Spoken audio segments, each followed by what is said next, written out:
Hello दोस्तों। आज हम बात करने वाले हैं एक ऐसे सवाल की जो हर किसी के जहन में कभी ना कभी आता है। क्या हम हमेशा जवान रह सकते हैं? ये सवाल सदियों से इंसानों को परेशान कर रहा है। कहानियों में हमें फाउंटेन ऑफ यूथ या जवान रहने के राज के बारे में तो बताया जाता है, लेकिन क्या ये सिर्फ कहानियों की हद तक महदूद है या फिर साइंस के पास इसका कोई जवाब है? आज हम इस बात को साइंटिफिकली समझेंगे। तो बिना टाइम वेस्ट किए शुरू करते हैं आज की वीडियो। एजिंग यानी कि उम्र का बढ़ना एक नेचुरल प्रोसेस है, लेकिन क्या हम इस प्रोसेस को स्लो कर सकते हैं या फिर इसे रोक सकते हैं? साइंस के मुताबिक एजिंग हमारे सेल्स और डीएनए में होने वाले चेंजेस का नतीजा है। टीलोमेर शॉर्टनिंग थ्योरी एजिंग को एक्सप्लेन करने में काफ़ी हद तक कामयाब है। टीलोमेर्स हमारे क्रोमोसोम्स के एंड पर मौजूद हमारे डीएनए का हिस्सा हैं, जिनका काम डीएनए के एंड्स को प्रोटेक्ट करना है। हमारे सेल्स के डिवाइड होने पर टीलोमेर्स छोटे होते जाते हैं, यहाँ तक कि हमारे सेल्स डिवाइड करना बंद कर देते हैं। इसी वजह से हम बुढ़ापे का शिकार हो जाते हैं। लेकिन क्या हम टीलोमेर्स को प्रिजर्व कर सकते हैं? 2009 में तीन scientists Elizabeth Blackburn, Carol Greider और जैक शोस्टैक ने टीलोमराइज एंजाइम दरियाफ्त किया, जो टीलोमर्स को लंबा कर सकता है। इस दरियाफ्त पर उन्हें नोबेल प्राइज भी मिला। इसका मतलब है, अगर हम एंजाइम्स को कंट्रोल कर सकें तो हम बुढ़ापे के असरात को स्लो कर सकते हैं। लेकिन इसका ज्यादा इस्तेमाल कैंसर का सबब बनता है।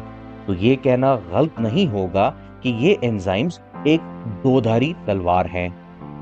इस सब का एक आसान हल एंटीऑक्सीडेंट्स का इस्तेमाल है, जो फ्री रेडिकल्स को न्यूट्रलाइज कर देता है। एंटीऑक्सीडेंट्स फ्रूट्स और वेजिटेबल्स में मौजूद हैं। साइंटिस्ट्स का कहना है, हेल्दी डाइट और लाइफस्टाइल हमारी एजिंग को स्लो कर सकते हैं।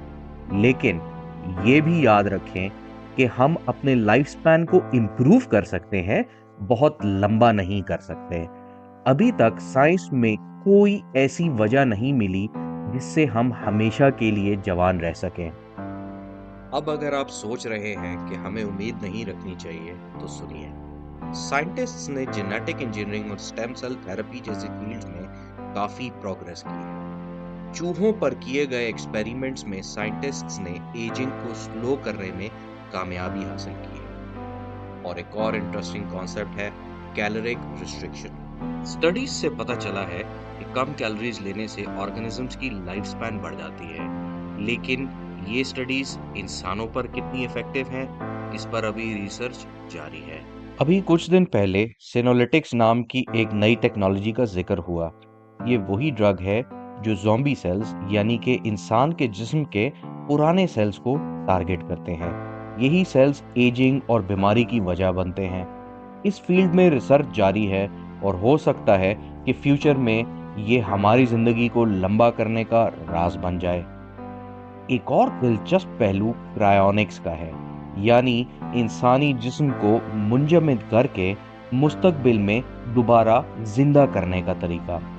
कुछ लोग उम्मीद रखते हैं कि मुस्तकबिल में साइंस इतनी तरक्की कर लेगी कि वो बुढ़ापे और बीमारियों का मुकम्मल इलाज दरियाफ्त कर लेगी और वो दोबारा जवान हो सकेंगे।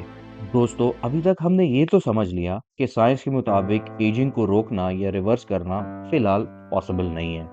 लेकिन हम अपने रहने के तरीके और खुराक को बेहतर बनाकर इस प्रोसेस को स्लो ज़रूर कर सकते हैं। और याद रखिए, जवान रहना सिर्फ जिस्मानी नहीं बल्कि ज़हनी भी है। मुस्बत सोच, स्ट्रेस फ्री लाइफ और अपनों के साथ वक्त गुजारना भी आपको अंदर से जवान रखता है। अगर आप सोच रहे हैं कि फ्यूचर में क्या हो सकता है, तो सुनिए। साइंटिस्ट्स बायोलॉजिकल इमोरैलिटी पर काम कर रहे हैं। ये वो कॉन्सेप्ट है जिसमें हम अपने सेल्स और डीएनए को इतना रिपेयर कर सकेंगे कि हम हमेशा के लिए जवान रह सकेंगे। लेकिन ये अभी तक एक ख्वाब है। अब अगर आप सोच रहे हैं कि हमें इस सिलसिले में क्या करना चाहिए, तो कुछ टिप्स। सेहतमंद खुराक, बाकायदा वर्जिश, तनाव का कम रखना और नींद। इन 4 चीज़ों को अपनाने से अपनी ज़िंदगी और सेहत बेहतर कर सकते हैं। तो अगर आपको ये वीडियो पसंद आई तो लाइक कीजिए, शेयर कीजिए और हमारे चैनल को सब्सक्राइब कीजिए और कमेंट्स में ज़रूर बताइए कि आप और किन टॉपिक्स पे वीडियोज़ देखना चाहते हैं।